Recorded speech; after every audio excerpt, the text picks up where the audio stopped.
The solemnity of the Ascension of the Lord commemorates the 40th day after the resurrection when Jesus ascended body and soul into heaven and took his seat at the right hand of his Father. Traditionally, the location of the Ascension is believed to be less than a mile east of the old city of Jerusalem, and that spot is marked by the Chapel of the Ascension, which is said to contain a miraculous imprint of the footprints of Christ before he ascended. The event of the Ascension is found in the Gospels: Mark 16 verse 19 to 20, Luke 24 verse 50 to 53 and Acts 1 verse 6 to 12. It is also alluded to in various other passages like John 6 verse 62, Ephesians 4 verse 7 to 10, 1 Timothy 3 verse 16, 1 Peter 3 verse 21 to 22. Only Jesus and his Blessed Mother have entered into the glories of heaven, body and soul. Jesus' ascension implies that he did so by his own authority and power.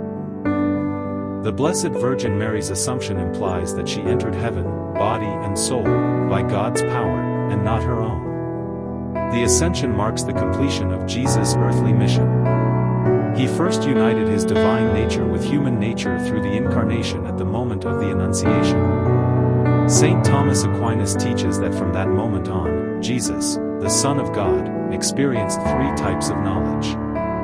First, being God, he had beatific knowledge, that is, a direct knowledge of his essence, the Father's essence, and the Holy Spirit's essence.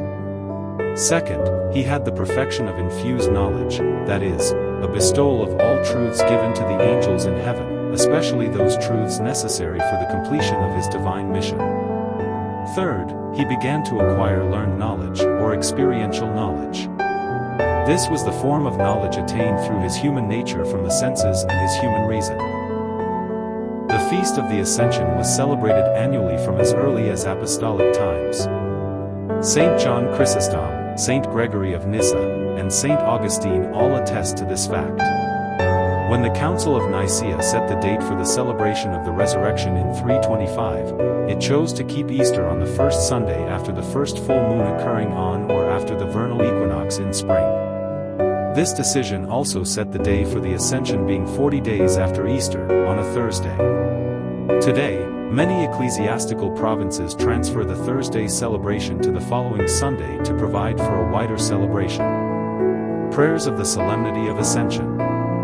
My ascended Lord, 40 days after you rose from the dead you ascended to the right hand of the Father in heaven, taking up your throne from which you pour forth both judgment and mercy. As we honor this great mystery of your divine and human life, I beg for mercy upon me and upon the whole world. Free us from all sin, and open the floodgates of your mercy so that all people will share one day, body and soul, in the glory of your beatific vision. Jesus, I trust in you.